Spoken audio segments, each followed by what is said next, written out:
Животните, како и ние луѓето, се дел од планетата Земја. Сите ние заедно во тој екосистем си имаме своји права и обврски. Денес ова ќе го третираме во денешново издание на Приказна. Останете со нас. Развојот на општествата често пати може да се анализира и од аспект на тоа каков е односот кон милениците. Каква е културата кон милениците, ќе истражуваме во ова издание на Приказна.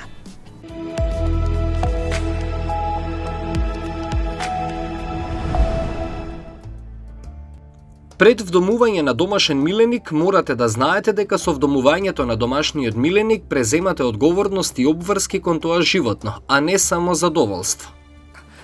Грижата за миленик опфаќа поголем дел од, ќе кажам, активности за кои што мораме да сме спремни, кои што бараат време и пред се бараат финансии, да бидеме реални.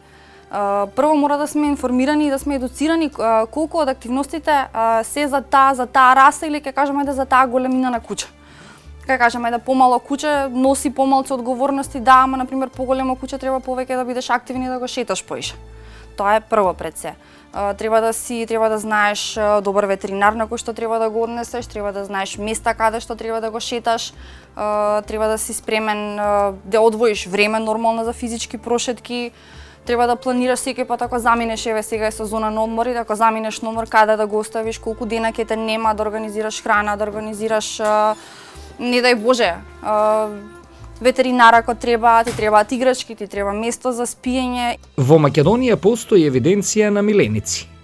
Агенцијата за храна и ветеринарство на Република Македонија има централна база на податоци, односно информативен систем на Агенцијата за храна и ветеринарство, каде се евидентираат покрај другите фармски животни, се евидентираат и домашните миленици.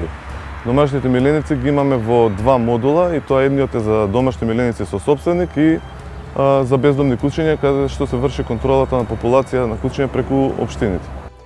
Животните помалку или повеќе имаат потреба од секојдневно внимание: јадење, пиење вода, шетање, трчање, галење, играње, водење сметка за хигиена. Тие знаат да бидат и немирни, например да ви го уништат мебелот или да ви ги изгризат чевлите, но деструктивното однесување најчесто се појавува кај оние животни кои имаат поголеми потреби од оние кои им ги овозможува нивниот сопственик. Тоа значи дека ако имате немирно милениче, треба да одвоите време за добар тренинг.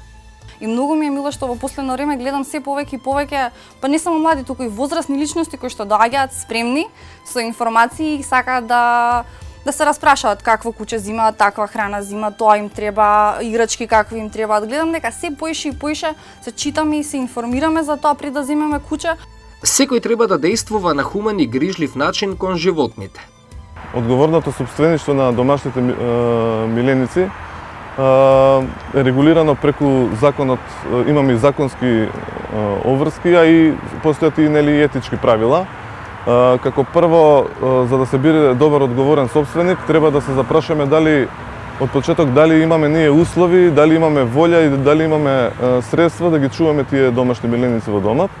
А од друга страна, за да ги чуваме, треба да исполниме неколку законски обврски. Главните принципи се пропишани во Законот за заштита и благосостојба, односно треба да се испочитуваат тие 5 слободи на животните, а тоа е на животното да му е овозможено нормално однесување, да има соодветно живеалиште, да е слободно од повреда или болест, да му биде обезбедена свежа храна и вода и да е обезбедена ветеринарна заштита. Сместувањето на животните треба да биде на начин со кој ќе се избегне штетното влијание на надворешните фактори од животната средина. Може би она што фали во Скопје, Македонија генерално, е тоа дека ние немаме такви паркови или dog-friendly места.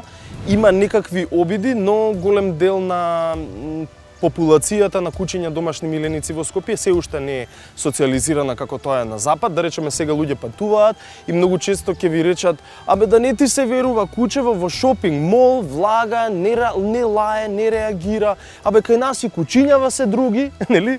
Тоа е навистина така заради тоа што таа енергија што ја упива од мене, од вас, од опкружувањето и tekako влијае и дури на децата и на кучињата кои што се многу почисти во впивање на ваквата енергија. На животните треба секојдневно да им се обезбеди вода со соодветен квалитет, како и храна со соодветна хранлива вредност, хигиенски исправна и соодветна за нивната старост и вид, заради одржувањето на здравието и физиолошките потреби.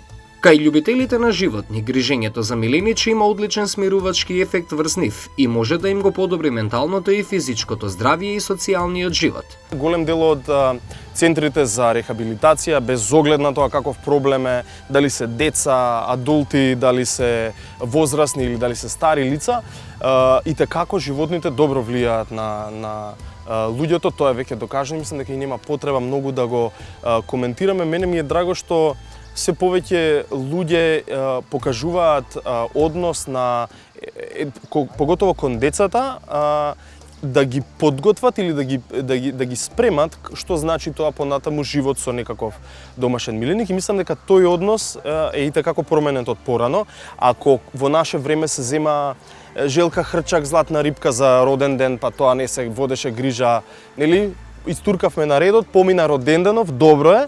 Сега веќе тоа се размислува и се планира. Велат, прашај ги родителите дали смеете да купите такво нешто, прашајте дали е детето алергично на животни и слично.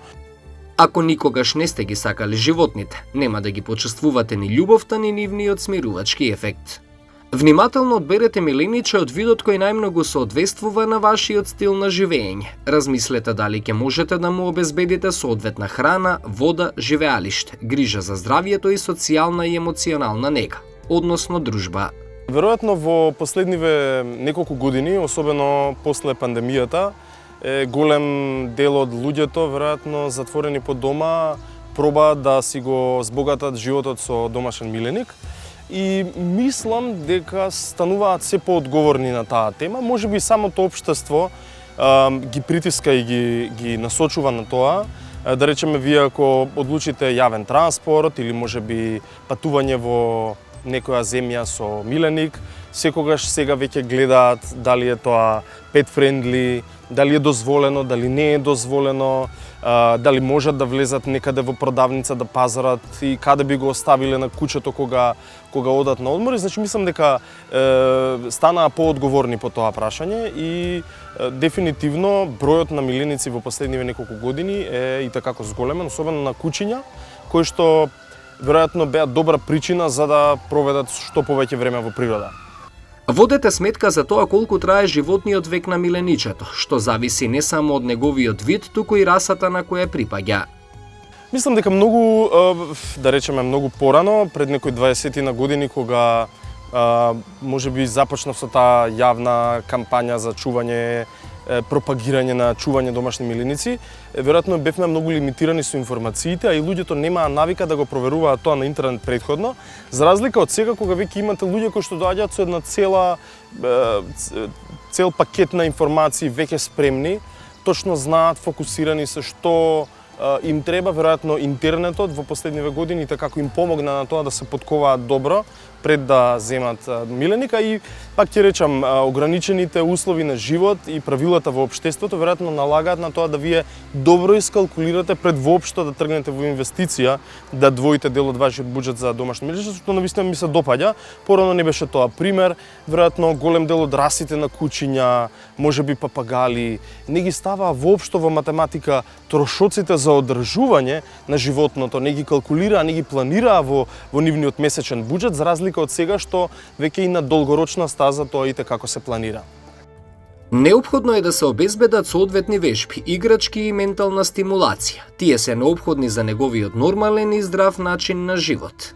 Иако предивото важи за играчка за мачките, сепак не е препорачливо бидејќи постои опасност од голтање, дури и задушување. Истото важи и за конците, не смеат да бидат на дофат на мачка. На вашето милениче му е потребна соодветна социјализација и тренинг. Бидете трпеливи, повторувајте една вежба, една наредба барем 2 недели додека да му премине во навика. Вашето милениче останува ваше милениче дури и во случај на немила ситуација од типот инвалидитет, согласно Законот за заштита и благосостојба на животните, како основно правило е дека собствениците не смеат да ги напуштаат домашните миленици.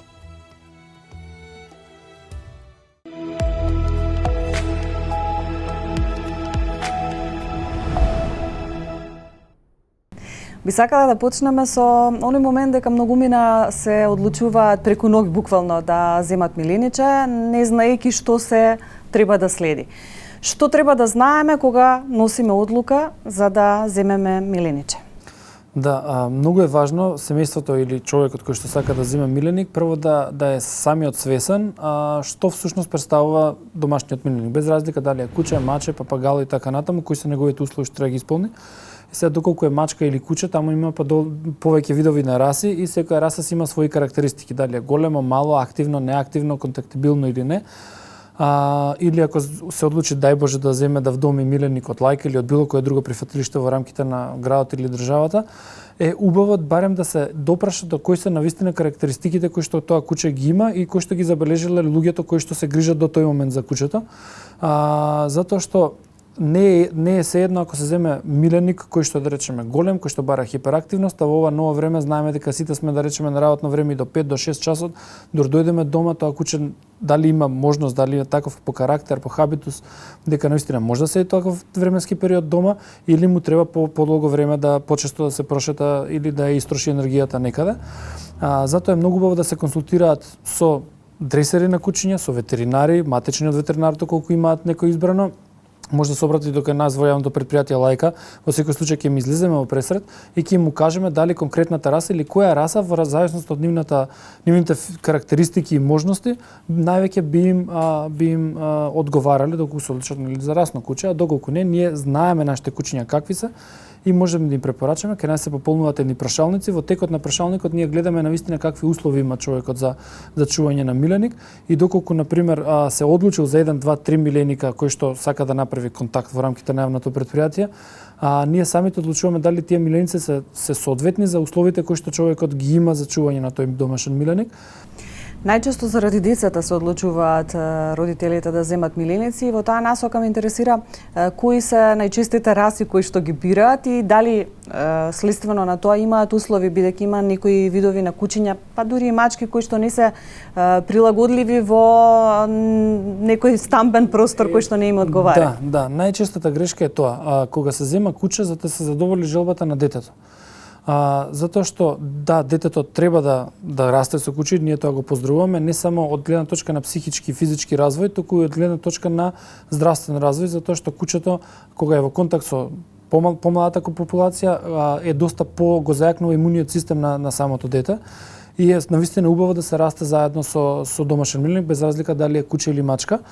Но кога ќе се избира веќе каков тип на миленик, доколку е расен, навистина треба да се види карактеристиката на расата. Јас би спомнал неколку раси кои што навистина често се избираат од страна на новите семејства или младите семејства, поготоа на семејства кои што немаат искуство или луѓе кои што немаат искуство со кучиња, а се релативно сладки и убави и децата многу ги сакаат и баш тие ги посочуваат и родителите најчесто и ги задоволуваат таа желба на децата. Значи би ги спомнал расите самоед, хаски, тука и маламутот заедно со хаските, тие не личат као на волкчиња, самоедот личи како на мала топка снежна, буквално и се преубави кога се малечки, и биглот е во таа група кои што се многу сладки како мали, они се сладки како големи во секој случај, но се карактери на кучиња кои што не се погодни за чување во стан.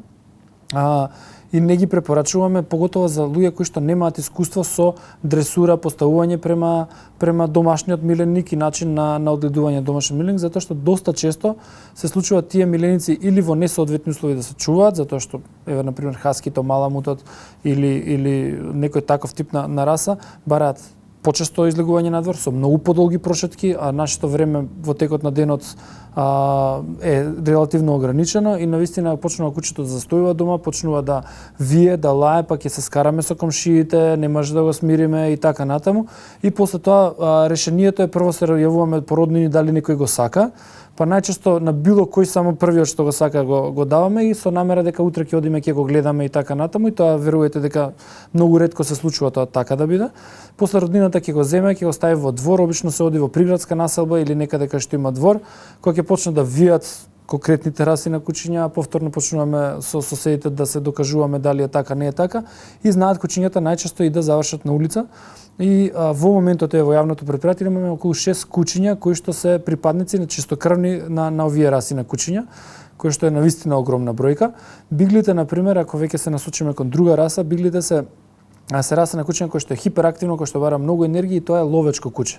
И тоа куче кога има определен трак, кога ќе најде определен трак, он навистина се фокусира за тоа што се го замислило да го исполни.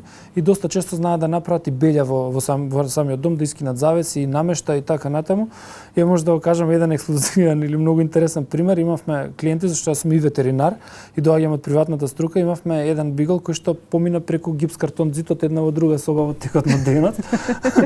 Да, така да се случува такви работи, многу е важно луѓето навистина да работат со кучето и доколку навистина целно ја земат расата, да знаат со што се соочуваат и колку треба енергија и љубов да вклучат, да вложат за кучето навистина да дојде во она што реално го посекува, да биде дел од семејството, да се заеднички да функционираат и да бидат сите среќни.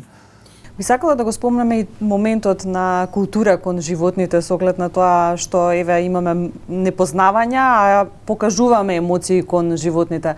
Колку имаме култура, бидејќи ако излеземе надвор од Македонија можеме да забележиме дека имаме различно однесување во поглед на правата и обврските кон животните. Да. За жал, нашето ниво на јавна свест е релативно на ниско ниво. Јас работев еден проект кој што требаше да ги опфати Полошки регион, североисточен регион и Пелагониски регион, значи тука се едно 6-7 поголеми града во рамките на државата и правевме и истражување на јавното мислење. И таму се укажа дека луѓето воопшто не се запознаени со онаа централна или постојана стратегија во било која држава за решање на проблемот, залови, стерилизирај, врати. Значи луѓето воопшто не беа запознаени, но над 90% воопшто не имаат слушнато за таа стратегија за решање на проблемот со бездомни кучиња. На почетокот највеќе се расположени за едноставно некој да им ги тргне од лиците и дека така се решава проблемот, да ги ставиме во азил или не дај Боже има доста сериозен процент, над 50% дури се согласни за евтаназија на кучињата кои што се на улица. Ние навистина треба да работиме на јавната свест во таа насока. Агенцијата за храна и ветеринарство има направено друга исто испитување на јавно мислење некаде декември месец оваа година, кои што повторно ги потврдуваат истите овие наводи кои што ние ги имавме само 2 години порано во сосема други градови. Овде беше фокус Скопје, но и генерално неколку други градови беа фатени.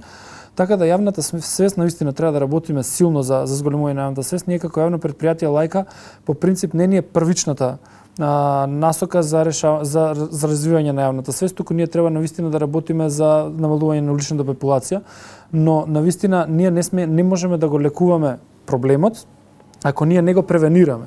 И навистина правиме многу активности кои што одат во насока на зголемување на јавната свест.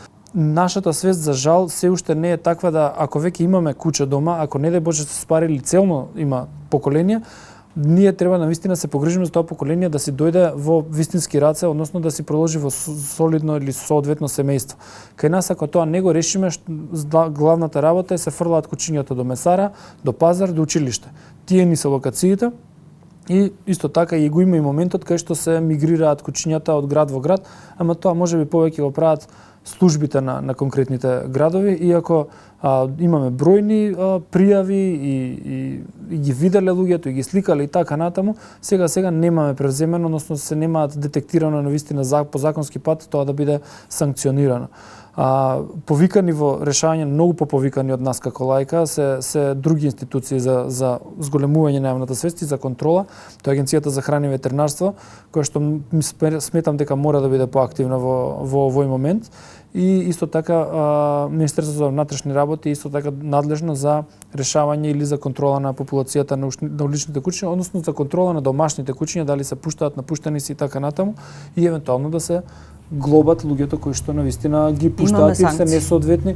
Па да, има санкции, за жал не се спроведуваат. Агенцијата за храна и ветеринарство во нивните законски обврски доколку утврди несоодветно одгледување на миленик, односно напуштање на домашен миленик, казната е 15 евра, која што е смешна казна за ненапуштање на домашен миленик, и заради тоа луѓето се многу комотни или воопшто не ни знаат дека може некој да ги казни и многу малку луѓе се казнети по тој основ. Ние се обративме до МВР, се уште немаме воспоставено соработка, затоа што они имаат па друга можност за нарушување на јавен ред и мир преку напуштање на домашен миленик. Колку сме пријателски настроени кон милениците кога се шетаат? Например, ако излезете надвор од Македонија, ќе забележите во кафулиња, во трговски центри, во продавници е дозволено да се влезе со миленик. И нас мал е бројот на фирми кои што го дозволуваат тоа. Да. Ти поздравувам прво фирмите кои што одлучиле да бидат pet friendly, се на англиски кој искористиме терминот, ама мислам дека е веќе општо прифатен како термин. Навистина најголем дел од овие што се, да речеме, pet friendly објекти се ресторани, кафулиња и така натаму. Тоа е групата на фирми.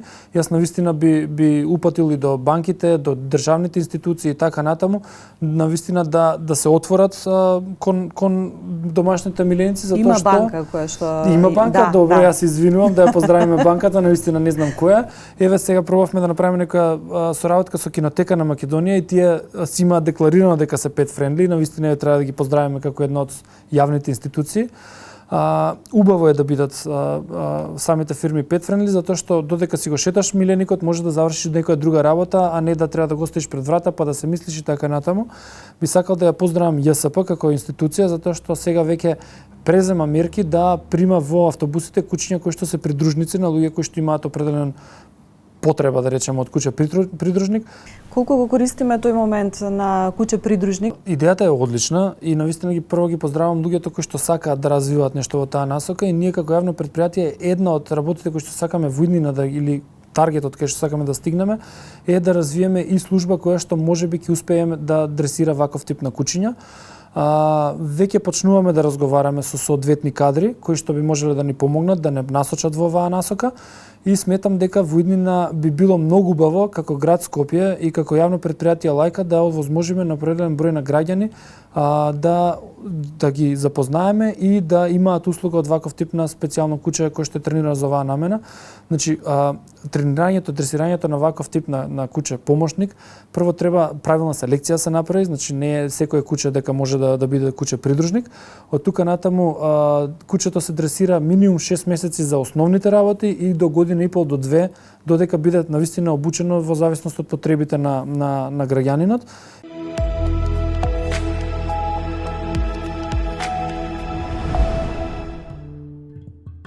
Марија Дуда живее на две локации. Едната е Њујорк, а втората Македонија, за која во изминатиот период одвојува многу повеќе време.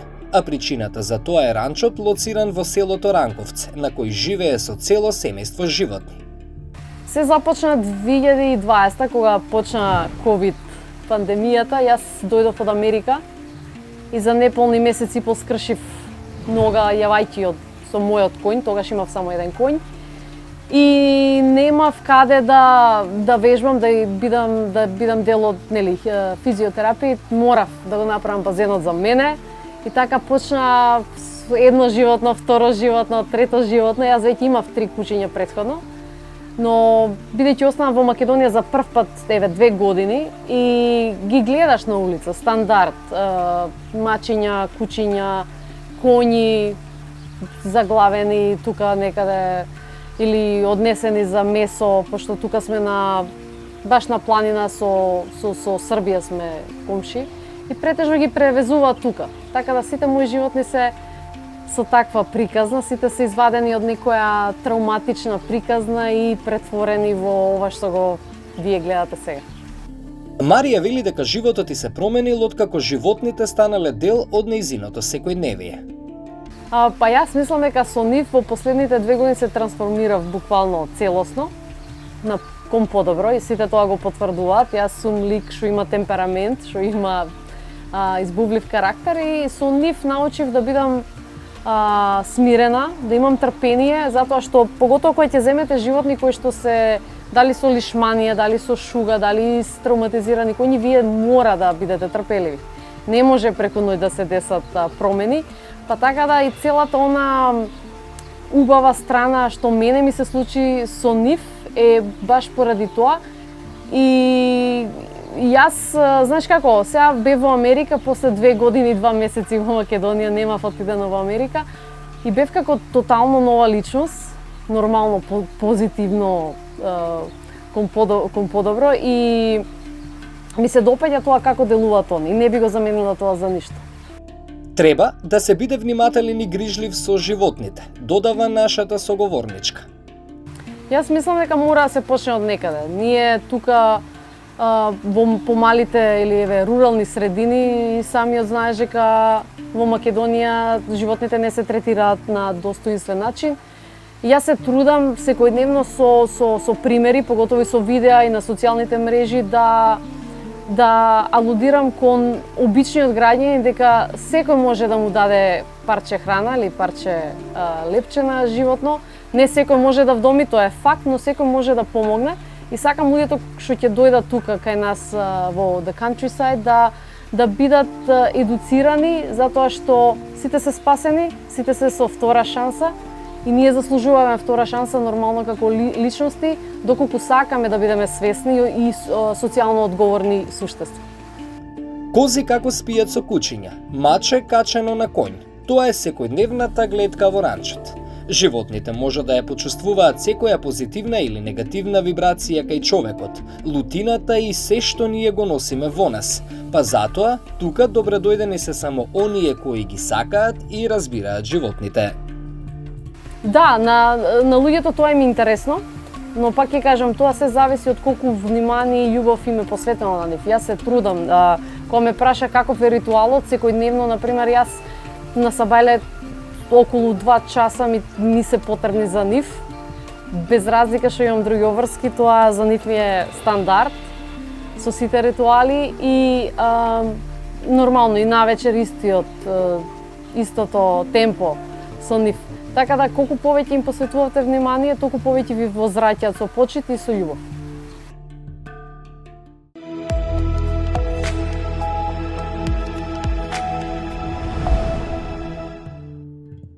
Нашата приказна не започна вчера или пред тој ден, да кажам, него започна од најмали години. Креацијата на една реализација за ваква идеја бизнис со социјална компонента и социјално претприемништво се гајаше од најмали години како своја желба, хоби да се работи идеја во која што се пронаоѓаш себе си.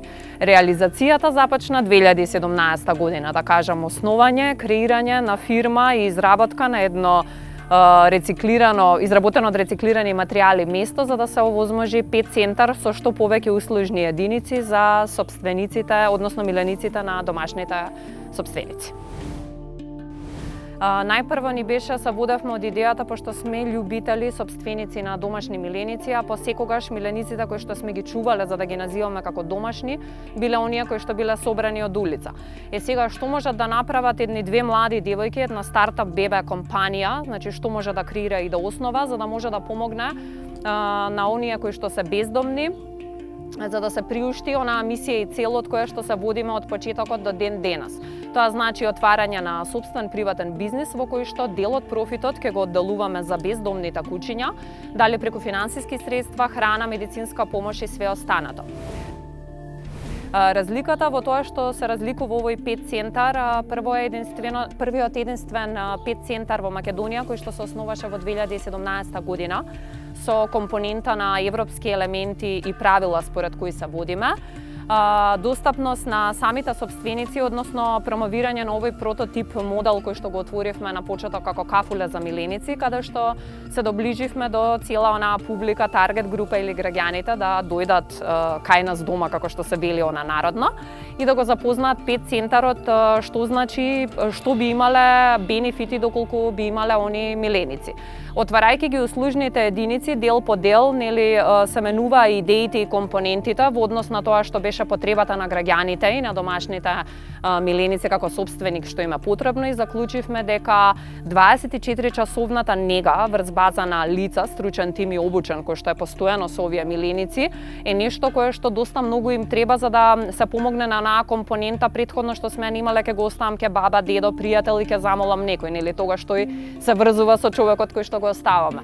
Втората компонента код која што се насочивме достапноста преку социјални медиуми или или Viber и мобилната линија која што ја имаме, за да бидеме достапни не само за одговор на оние кои што се на престој кај нас, него и преку слики и видеа да ја видат буквално ликот на миленикот како си проаѓа овде кај нас. На почеток беше чудно, да кажам, еден тип на прашалник, што значи сето тоа, како на пример отварањето на после кафулата услужната единица дневна градинка. Нормално прашањата беа што значи тоа дневна градинка, дотогаш во нашата држава немаше таква услужна единица во доменот во дејноста на милениците, која што се подразбираше со прашањата дали тоа значи како своето дете кое што го носам, кои се правилата, како е начинот, зошто е потребна. Да, секако објаснивме дека дневната градинка токму тоа е еден вид на приватна градинка, како што имаат децата, нели, на секое семејство, каде што достапно си имаме со свое возило за да го нели продолжиме времето, да нема земаме од времето на сопствениците на куќињата, ги зимаме од својот дом, ги носиме тука и ја овозможуваме онаа социјализација која што ни е потребна на нас луѓето. Работиме со нив на основни манири, се приближуваме до најразлични карактери и секојдневно работата ни е различна, затоа што имаме различни карактери како и нас луѓето.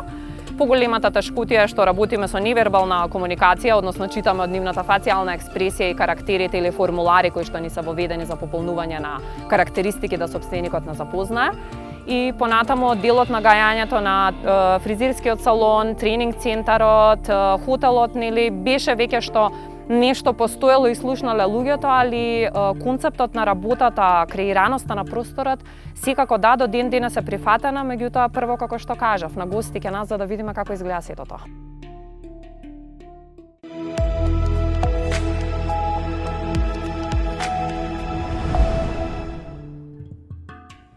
Волтажирање или пак гимнастика на коњ е еден од најспектакуларните спортови каде покрај вештината и посветеноста на самиот спортист е особено забележлива и совршено изградена хармоничната врска меѓу човекот и животното како тим.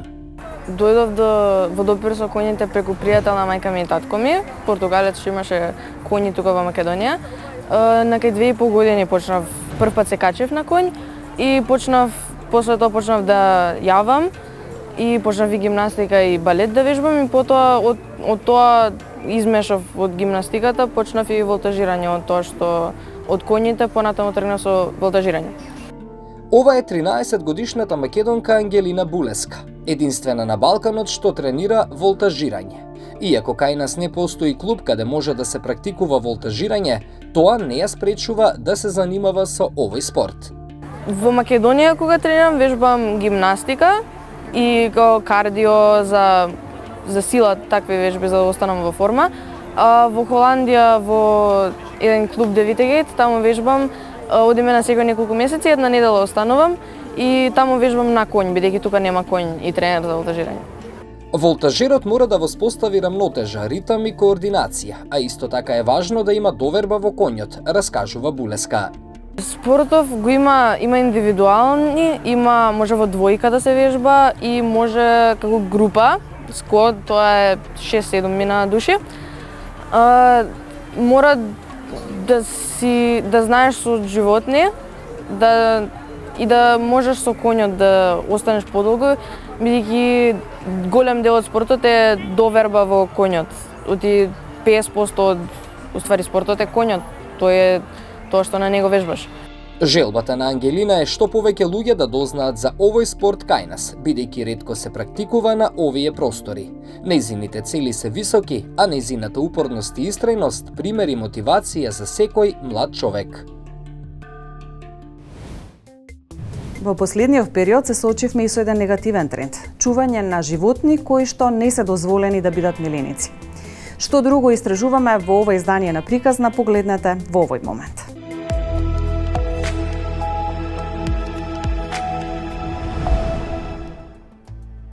Милениците според научната јавност имаат непроценлива важност за менталното здравје на човек кој има проблеми со анксиозност, депресија и стрес. Па веројатно традиционалната идеја зошто чувате домашен миленик е за да ви го исполни слободното време со убава енергија, со некоја позитивна мисла и луѓе како мене, веројатно со малку поголема пасија да наблюдуваат и чуваат животни со една поинаква страст и пасија, да. Но генерално, особено фамилии во кои што има деца, се навистина важни да колку толку пробате да доближите природа, без оглед почит кон природата, дали е тоа парче природа со аквариум, со некој терариум или можеби миленик во традиционална смисла на зборот, и како е добредојдено, но не по секоја цена. Клучот за позитивните терапевтски ефекти за менталното здравје на луѓето е токму во меѓусебниот однос со животните. Тие се лек за нашата душа. Затоа што ни го исполнува денот на секој можен начин и во секој можен аспект. Да си има милениче, не прави физички активни, не прави ментално не стимулира и нормално ти го исполнува животот на начин на кој што ако немаш миленик не можеш да разбереш зошто. Прво сме физички активни со нив, мораш да се прошеташ, секогаш имаш обврска, мора да рачунаш на тоа дека мора да го изнесеш, мора да му дадеш за јадење, мора да се активира околу него, знаеш дека имаш обврски, а останатиот дел, љубовта која што ти ја дава е нешто кое што не можеш да го споредиш со ништо на светот. Значи те прави среќен, ти исполнува. Чувањето домашен миленик носи многу трајни придобивки како за децата, така и за семејството. Растењето со миленичиња може значително да придонесе за раниот детски развој. Истражувањата покажуваат дека децата кои живеат со домашни миленици можат да покажат подобра контрола на импулсивноста и помалку симптоми на стрес, депресија и анксиозност. Миленичињата исто така може да ја намалат веројатноста за развој на алергии. Одговорноста за грижата за друг член од семејството може да има трајни придобивки, а давањето одговорност на детето да се грижи за одредени аспекти на домашното милениче може да биде добро и за миленичето и за детето.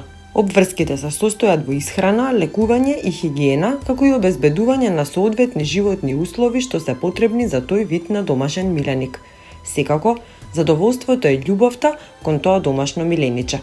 Исто како и кај нас луѓето, храната е потекло на здравјето на милениците и затоа треба да сме многу внимателни на тоа што им даваме. И моја топла препорака е да не се дава домашна храна. По домашна храна мислам на остатоци на одручек, лепче, нешто такви работи. Тоа не е храна која што они би требало да јадат, тоа не е храна која што нивното тело може да ја обработи на начин како што нашето тело ја обработува. Затоа треба да сме внимателни за кои типови на нутриенти им ги даваме со цел да има добро здравје, здрава крзна, да бидат здрави, да бидат витални, да бидат функционални и така натаму. Мора да внимавате на состојките кои што ги куќето ги конзумира, затоа што сепак ние сме сопственици на тие животни и ние сме одговорни што им даваме. Значи куќето не е способно само да си одбере нели што ќе јаде, ама затоа ние го насочуваме на правилниот тип на храна која што треба да ја конзумира. Јас само ќе ве насочам кон тоа да ги читате состојките. Тоа е моја топла препорака и секогаш првите состојки треба да ви се од месо. Ако храната која ќе свртите позади на пакувањето, првите 5 состојки ви се од месо, тогаш се работи за една од поквалитетните храни. Тоа значи дека храната е добра, дека има доволно нутриенти, на куќето му треба дефинитивно протеин за да функционира правилно и да има здрава крв. Однесувањето и послушноста се важна одлика на вашето куќе, но едновремено и мерило на вашата одговорност како сопственик.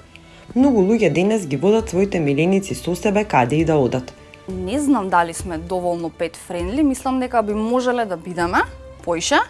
Знам дека се почесто локални кафичи се pet friendly, одредени места се паркови има сега за миленичиња, ама мислам дека се уште треба да напредуваме на тоа поле.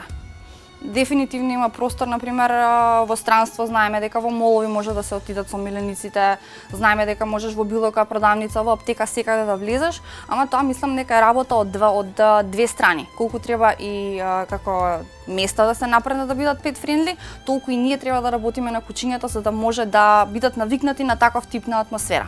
Да бидат навикнати да влагаат внатре, да не чекаат, да се навикнат да одат во торба, во количка, во транспортер, во нешто за да можеш да ги понесеш секаде.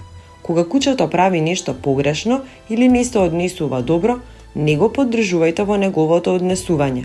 Ова е знак дека на куќето, ама и вам ви е потребна обука и поука што е дозволено, а што не е во однесувањето на вашиот миленик на јавно место. Согласно Законот за заштита и благосостојба на животните, забранети се следниве интервенции врз нив. Хируршки интервенции за модифицирање на изгледот на животните, скратување на опашката и подсекување, одсекување на канџи и обеззабување. Значи, што се однесува до малтретирањето на животни, односно заштитата на животните, тука има надлежност и Агенцијата за храна и ветеринарство и Министерството за внатрешни работи. Во оној дел каде што ние како полиција сме надлежни, тоа е околу малтретирањето на животни и тука можам да кажам дека во текот на минатата година има 34 пријави, а 18 сторители се санкционирани. Во 2020 имаме 22 пријави, а 16 сторители се санкционирани.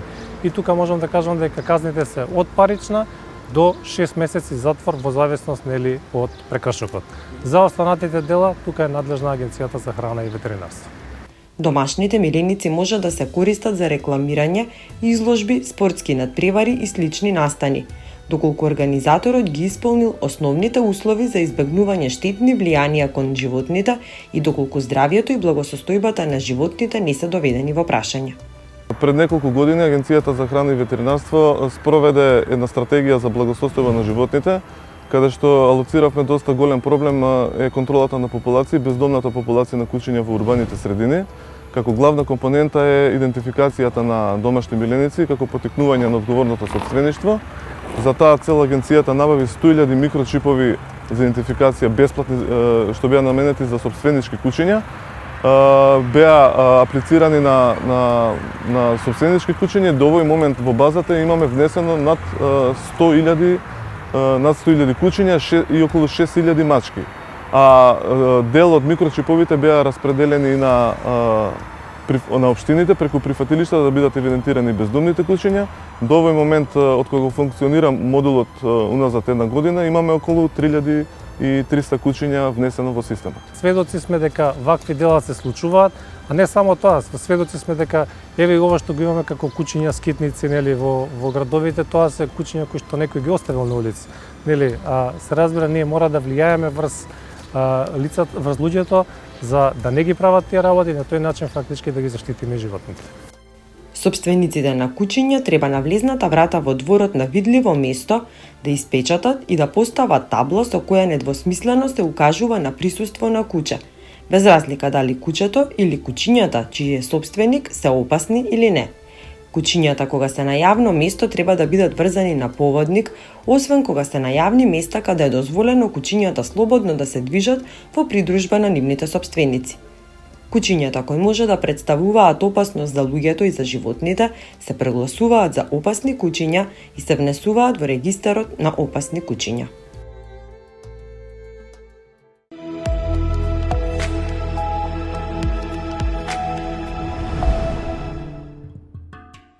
Колку повеќе ние луѓето би знаеле и би се едуцирале за нив, толку повеќе би биле поврзани со животните. Сакајќи да даде свој личен општествен придонес за нивната благосостојба, Сања почнува да развива интересна и уникатна приказна која ги воодушевува сите љубители на домашните миленици. Таа има создадено книга, но и дневник за кучиња. Во книгата за моето куќе имам посветено многу љубов, значи само тоа би го издвоила, за да дадам нели свој некој печат и придонес за луѓето и за кучињата. Има еден дел, тој вториот дел едукација, како што почнав да зборувам, дека има опишано како кучињата влијаат врз целокупниот развој на децата.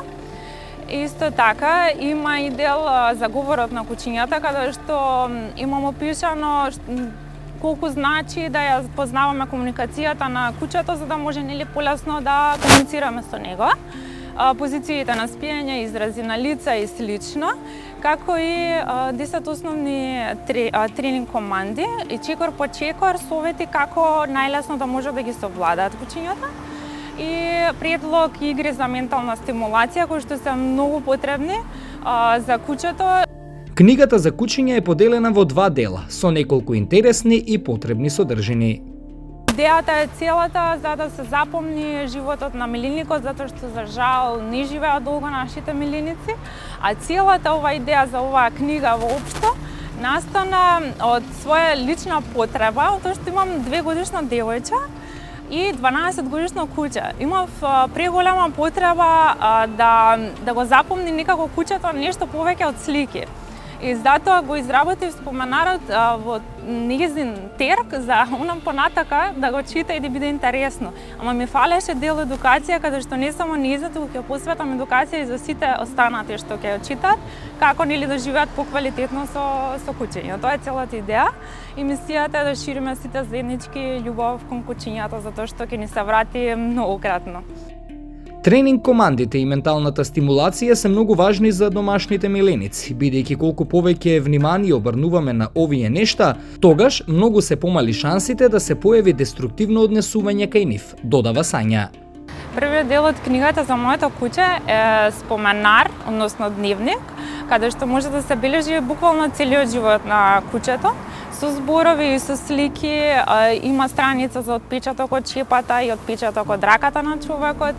Има страници каде што може да се бележи доживувањето низ родендените, да се стават слики, доживувањето низ заедничките патувања, исто така и за слики место. Има и хороскоп за кучиња, што е интересно. Научната јавност укажува на придобивките за менталното здравје кога е во прашање чувањето миленици. Еве што ви откриваме денес во артикулација.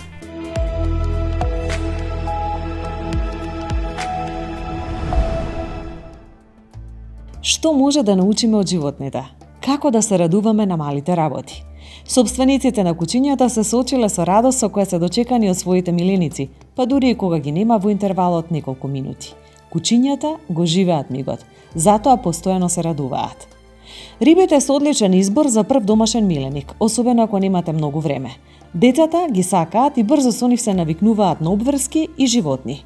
Уживаат да ги гледаат како пливаат и сакаат да играат со играчки во аквариумот, кој треба соодветно да биде опремен и редовно одржуван. Птиците се многу благодарни миленици и одличен избор доколку имате мали деца. Редовно треба да се чисти кафезот, буквално секој ден, што не одзема повеќе од 5 до 10 минути. Мачките се одлични миленици бидејќи навистина не бараат претерано внимание. Тие се самостојни и главно не сакаат премногу да им се мешате. Треба да ги галите, пазите, храните и да им обезбедите место за песок. Ако децата ви се мали, редовно носете ја мачката кај ветеринар за кратење на ноктите. Верувам дека со сите информации кои што ги споделивме, со сите оние приказни кои што ги донесовме на тема миленици, сите ние ќе се едуцираме. На крај ми останува да ви порачам, бидејќи доаѓа топло време, да внимаваме на милениците. Доколку забележите некое маче, куче или друга животинка надвор, оставете им вода. Довидување до следната приказна.